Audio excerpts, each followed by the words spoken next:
Eh bien salut à tous, c'est la vie météo, j'espère que vous allez très bien. On se retrouve en ce dimanche 20 juillet 2025 pour de nouvelles infos météo. Aujourd'hui on va parler ensemble de la situation de ce dimanche avec à nouveau un risque d'orage parfois violent dans certains départements. Je vais y venir avec ma carte de prévision et l'analyse technique qui va avec.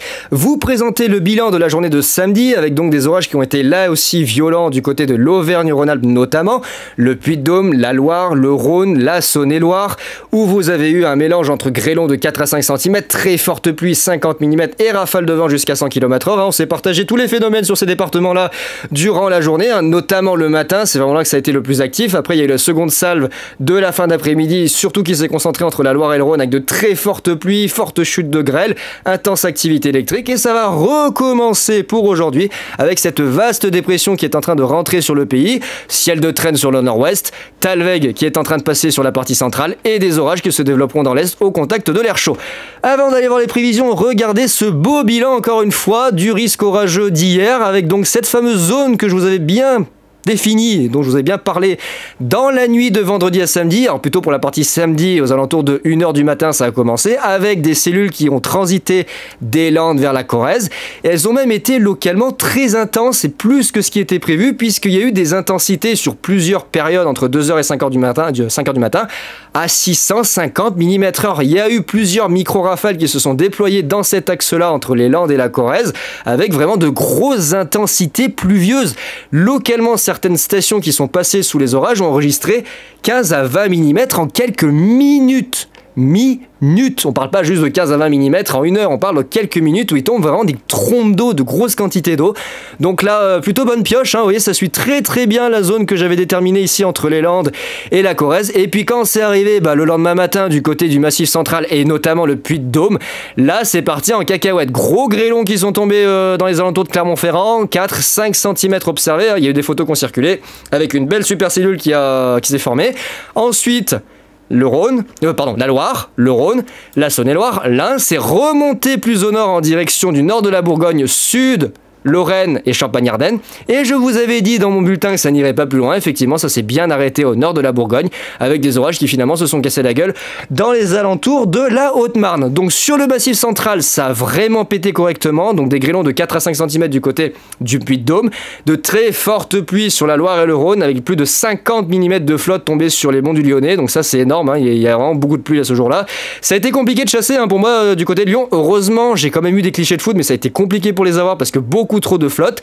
En Saône-et-Loire, on voit l'axe ici qui se dessine sur la zone chez Cyril 71 et sur la partie centrale du département avec une rafale à 100 km/h du côté du Mont-Saint-Vincent. C'est parti également du côté de l'Ain et c'est remonté vers la zone ici de la Haute-Marne avec une forte activité électrique, de fortes pluies, de la grêle et quelques fortes rafales de vent. Et là en parallèle, vous aviez vu, je vous en avais parlé dans mon live vers 8h du matin quand j'étais sur Lyon, des orages qui se sont développés de manière, pas inattendu parce que c'était prévu, mais en termes d'intensité beaucoup plus forte que ce qui était envisagé entre le Gard, le sud de l'Ardèche et le sud de la Drôme, puisque là vous avez en fait une espèce de pseudo-front un peu aléatoire qui s'est formé. Il était prévu, mais pas aussi actif au niveau des orages, et donc dessous, avec l'humidité qui était présente et l'instabilité, on a eu des zones de convergence qui se sont formées de manière aléatoire, et surtout on en a ici une énorme qui s'est faite sur le Gard, le sud de la Drôme, et le sud de l'Ardèche, mais surtout le Gard, c'est là que ça a pris le plus, c'est vraiment le Gard qui a enregistré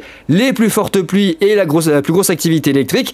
Bon, j'avais prévu que ça pète dans cette zone-là, mais pas le matin autant. Je m'attendais à ce que ça parte plus tôt dans la fin d'après-midi avec le système du côté de Rhône-Alpes. Bon, au final, c'est le matin que ça a pété. On voit que ça remonte également un petit peu plus à l'ouest, du côté des Pyrénées-Orientales, l'Ariège, la zone d'Andorre, l'ouest de l'Aude, le Tarn, l'Aveyron, l'est de l'Hérault. Donc là, de ce côté-là, il y a un petit décalage ouest, mais pareil, c'était bien envisagé, des orages qui devaient remonter dans cette zone-là. Quelques-uns qui ont tangenté également le nord et l'ouest de la région toulousaine, avec de fortes pluies dans cette zone-là, nord-ouest de la Haute-Garonne. Il y a eu quelques orages assez costauds au niveau pluvieux qui se sont développés, puis ensuite c'est parti en direction du Cantal. Et ça rejoint l'énorme bordel en journée, là, du côté de la région Rhône-Alpes. Ça a évité les Alpes, hein, du côté de l'Isère et des Savoies, vous avez rien eu du coup, hein, ça a été très pluvieux et au final les orages n'ont pas transité de ce côté-là. C'est passé un peu au sud, là, entre le sud de l'Isère et le sud de la Savoie, puis au final, là, au niveau voilà, de l'Isère vers Grenoble, Chambéry et le sud de la Savoie, ça n'a pas traversé la vallée du Rhône. Et dans la fin d'après-midi, ça a repris avec un nouveau système orageux, des supercellules, de la grêle, de très très fortes pluies, une forte activité électrique. J'étais juste en face, sur les monts du Lyonnais, c'était vraiment impressionnant. Il y avait des coups de tonnerre toutes les secondes, il y avait un roulement de tonnerre en permanence et j'ai réussi à avoir des impacts sur ces nouvelles supercellules. Là je suis content, j'ai quand même réussi à choper des trucs assez sympas et la structure, surtout la structure supercellulaire qui est passée ici sur le nord-ouest de Lyon.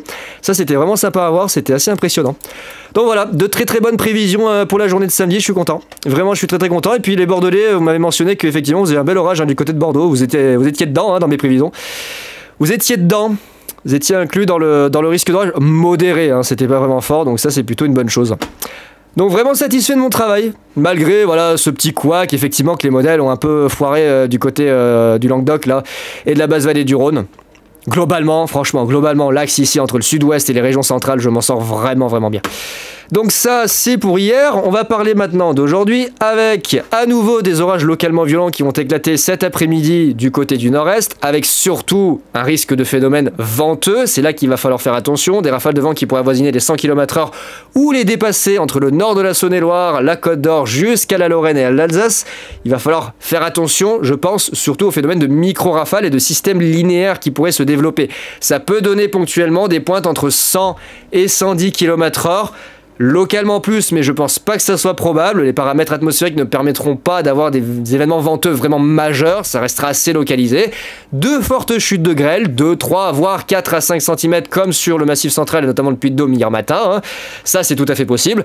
De très fortes pluies et une très forte activité électrique. C'est surtout l'aspect venteux qu'il faut surveiller dans le zonage violent, avec des rafales qui pourraient avoisiner les 100-110 km/h sous les orages les plus actifs, et de la grêle entre 3 et 5 cm.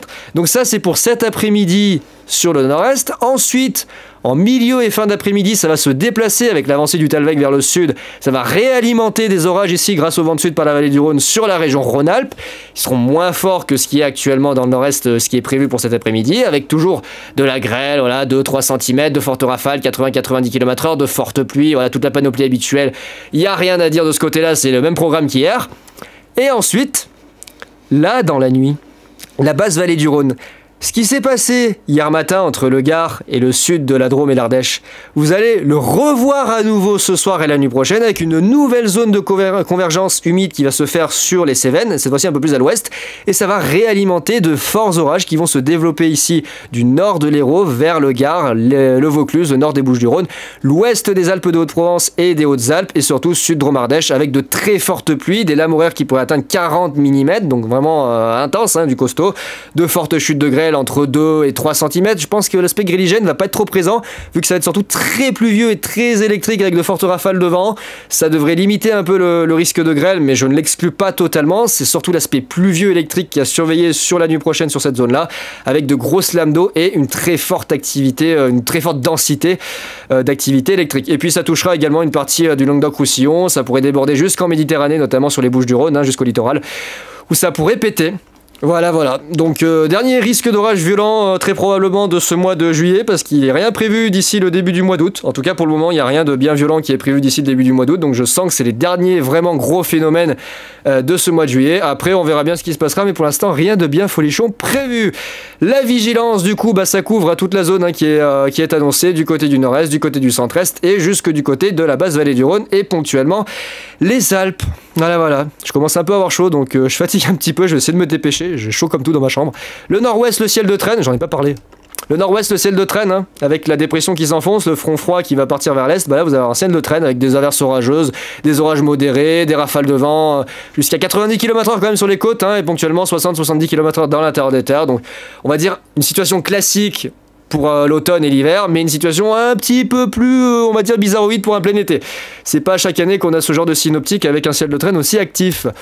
Voilà, donc j'ai rien de plus à ajouter. Voilà, des orages violents, de fortes pluies, très très fortes pluies d'ailleurs. Voilà, on va en arriver là. Du côté des Alpes, notamment sur le Vercors, la Chartreuse, Beldon, les pays savoyards et puis les reliefs ici entre la Drôme et les Savoies, vous allez avoir entre 40 et 80 mm supplémentaires de ce qu'il est déjà tombé hier. Et ça va continuer toute la nuit. Vous allez avoir toute la nuit de fortes pluies qui vont toucher la zone avec des orages vraiment très pluvieux.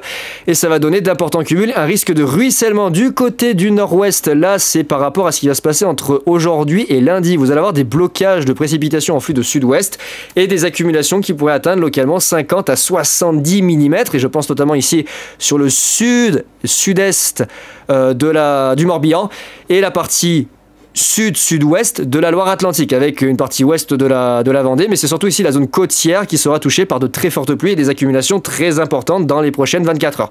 Donc soyez vigilants, il va certainement y avoir des ruissellements et quelques inondations locales. Voilà. Bon... voilà, hein, ça y est, dernière session d'orage. Je vais partir en chasse pour cet après-midi du côté de la vallée du Rhône, ce soir surtout. Du côté de la vallée du Rhône, j'espère aussi avoir du nocturne.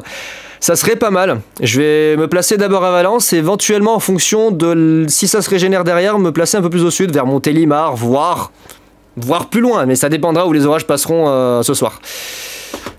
Je commence à avoir très chaud dans ma chambre, là, l'ordinateur qui tourne, les températures qui sont remontées. Donc on voit très bien ici notre dépression qui est en train d'arriver avec son Talweg qui s'étire sur une bonne partie centrale du pays. Il y a cette partie-là qui a donné des orages ce matin entre les Charentes et l'Indre. C'est en train de s'évacuer vers le nord-est avec une reprise de l'activité qui est annoncée dans cette zone-là. Ça donnera localement des phénomènes violents. Le front qui commence à générer des orages vers le massif central, ça va s'étaler dans l'après-midi et la soirée vers la région Rhône-Alpes puis vers la Méditerranée pour la nuit prochaine. Le ciel de traîne à l'arrière. Et puis voilà. Situation assez cocasse pour un mois de juillet, on va pas se le cacher. Vraiment pas mal d'orages du côté de la vallée du Rhône pour ce soir, ça va être actif.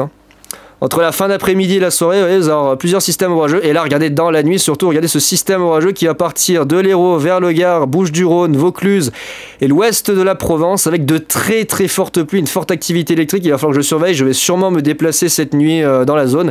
Je pense d'abord viser Drôme-Ardèche pour la soirée, puis, vous voyez, redescendre petit à petit au fur et à mesure que les orages se déplacent vers le sud, en direction de Montélimar, et pourquoi pas Avignon. Regardez ce qui est annoncé en direction d'Avignon, on pourra pas aller jusqu'à Avignon dans la nuit avec des phénomènes localement violents. Et le ciel de traîne sur les régions du nord, avec, regardez, de nombreuses averses, des rafales de vent jusqu'à 60 km/h. Classique quoi. Voilà, localement 60, 70, voire 80 km/h. Donc ça c'est le genre de situation qu'on a plutôt en hiver, automne-hiver. C'est pas souvent qu'en été on a un ciel de traîne aussi actif. Et puis on voit le marquage venteux dans le nord-est. Alors Arome a diminué sur les dernières prévisions, c'est normal, il voit toujours à la baisse. Mais il y avait bien le risque venteux qui était très présent sur les dernières prévisions d'hier soir et ce matin, avec des pointes entre 100 et 120 km/h annoncées. Donc faites très attention, ça risque d'être assez violent dans ces zones-là. Les fortes pluies sur les Alpes, voilà, regardez localement 80-90 mm sur l'Isère et les avant-pays savoyards. Ici, du côté du Morbihan, de la Loire-Atlantique et de la Vendée, il va beaucoup pleuvoir, regardez, dans les prochaines 24 heures, localement 50 à 80 mm, c'est énorme. Peut-être même rajouter, quoique, je sais pas, avoir peut-être rajouté le département du Maine-et-Loire, pardon. Je vais voir, normalement c'est vraiment les zones côtières ici qui seront touchées, mais je vois que les cumuls ont augmenté sur certains départements, donc à voir. Je vais réfléchir, ça dépendra de ce qui se passera, vraiment ça dépendra au bon vouloir des prévisions. Peut-être petite vigilance modérée qui s'étalera vers le nord, mais il n'y a pas forcément de quoi s'inquiéter, sachant que cette pluie est la bienvenue quand même. Cette pluie est la bienvenue. Voilà, j'ai pas grand chose à rajouter sur la situation de ce dimanche. Moi je vais aller chasser.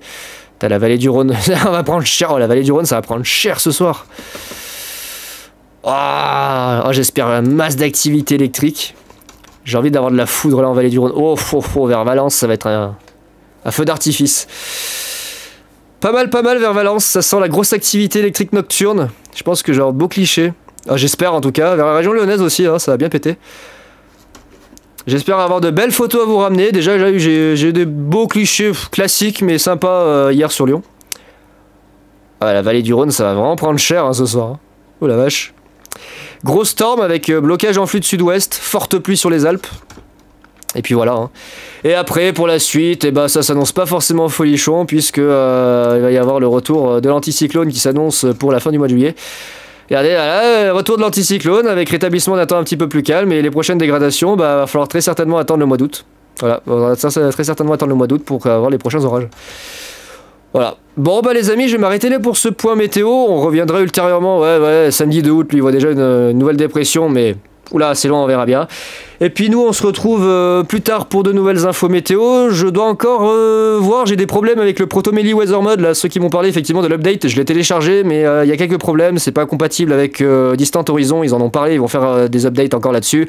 Ça bug un petit peu, il y a des petits problèmes d'optimisation, donc je pense que je vais pas faire l'épisode 5 tout de suite, je vais peut-être attendre qu'ils optimisent d'abord leur bordel avant de pouvoir faire une vidéo, parce que là, ça lag un peu, et c'est pas très joli sur le rendu. Bon, pour l'instant, on va se consacrer à la météo, puis je dois faire le montage de toute façon des orages de ce week-end, la semaine prochaine. Et bah écoutez, j'ai plus qu'à vous souhaiter un bon dimanche et on se retrouve très vite pour de nouvelles infos météo. Allez, ciao tout le monde.